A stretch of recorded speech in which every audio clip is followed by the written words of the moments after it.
안녕하세요.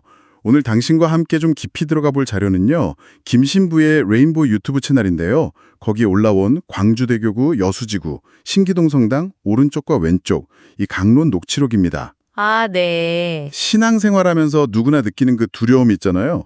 이걸 어떻게 보고 넘어서야 할지, 또 뭐랄까 올바른 길을 걷는다는 게 뭘 의미하는지 그런 이야기인데, 네, 맞아요. 특히 뇌과학, 그중에서도 편도체라는 개념을 가져와서 설명하는 게 상당히 흥미롭더라고요. 네, 그쵸. 이게 그냥 성경 구절 풀이만 하는 게 아니라 우리 안의 감정, 특히 그 두려움이 어떻게 작동하는지, 공동체 관계나 영적 분별, 그러니까 오른쪽, 왼쪽 이런 비유까지 꽤 깊은 성찰을 담고 있거든요. 맞아요. 이 강론의 핵심, 당신께서 꼭 얻어가셨으면 하는 통찰을 한번 잘 뽑아내보죠. 좋습니다. 그럼 먼저 그 두려움 이야기부터 시작해 볼까요? 강론에서 보면 우리가 미래 걱정, 건강 걱정, 자녀 걱정 이런 아주 보편적인 두려움 속에서 산다고 하잖아요. 네, 그쵸. 누구나 다. 근데 분노나 슬픔 같은 그런 다른 부정적인 감정들도 사실은 전부 두려움이라는 한 뿌리에서 나온 거고, 이게 또 뇌의 편도체와 연결된다는 설명이 저는 되게 인상 깊었어요. 그 지점이 아주 재미있는 연결고리죠. 그러니까 뇌과학 설명을 빌리자면 편도체가 너무 활성화되면 진짜 사소한 일에도 막 크게 화를 내거나 우울해지기 쉽다는 거거든요. 아, 우리가 가끔 왜 이렇게 예민하게 굴지 싶을 때 그게 단순 성격 탓이 아니라 어쩌면 이런 생물학적인 이유가 있을 수도 있다. 이런 이야기인 거죠. 그렇군요. 그래서 두려워하지 말라. 이 메시지가 그냥 하는 말이 아니라 더 와닿는 것 같아요. 세상의 것들, 육신을 해치는 것들 말고 영혼에 영향을 주시는 하느님을 경외하라는 거잖아요. 네, 핵심은 그거죠. 근데 여기서 한 발 더 나가서 좀 무례한 사람을 만났을 때도 저 사람 지금 편도체가 좀 예민한가 보다.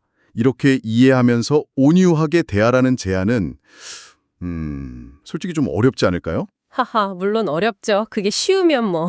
근데 강론의 요점은 그 사람 행동을 그래, 그럴 수 있지 하고 정당화하자는 게 아니라요.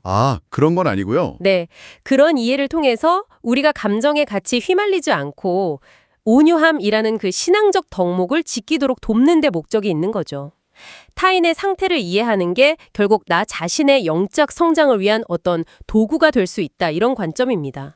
그렇군요. 상대를 이해하는 게 나를 위한 거다. 그렇죠. 그리고 이 모든 건 결국 하느님께서 우리 머리카락 숱까지 다 아시고 돌보신다는 그 믿음 위에서 가능한 거고요. 네, 그 믿음이 중요하겠네요. 이해를 통해 내 반응을 조절한다. 자, 다음으로 강론 제목이기도 한 오른쪽과 왼쪽. 이 의미를 좀 보죠. 오른쪽은 하느님의 길, 축복의 길이고 왼쪽은 그 길에서 벗어나는 거다. 이렇게 설명되던데요. 네, 상징적인 의미죠. 신명기 말씀도 인용하면서 오른쪽으로나 왼쪽으로 치우치지 말라는 그 명령을 아주 강조하고요. 요나 예언자 이야기가 또 나오더라고요.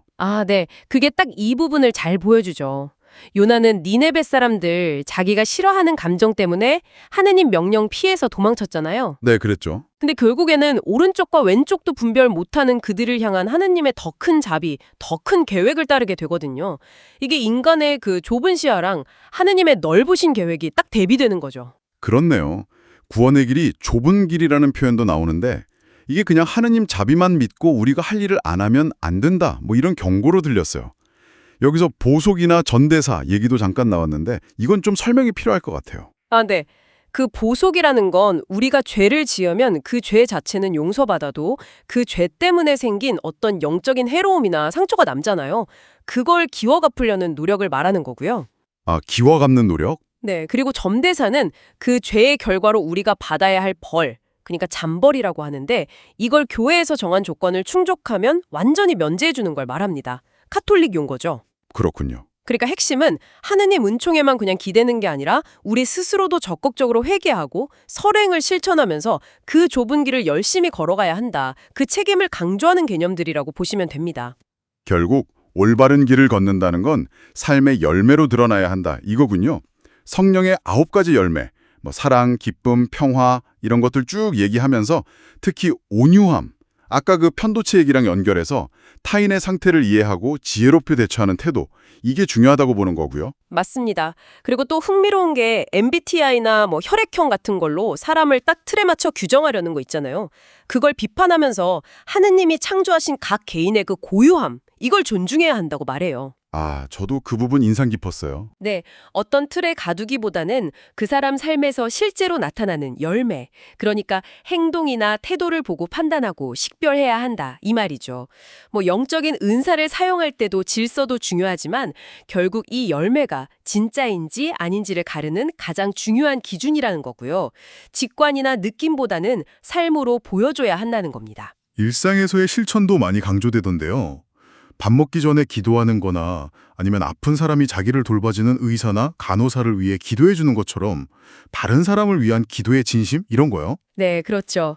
또 갈등이 생겼을 때 막 비난하거나 뒤에서 얘기하지 말고 예수님 가르침대로 먼저 1대1로 대화하면서 사랑과 지혜로 풀어가려는 노력, 이런 게 필요하다고 하고요. 네, 맞아요.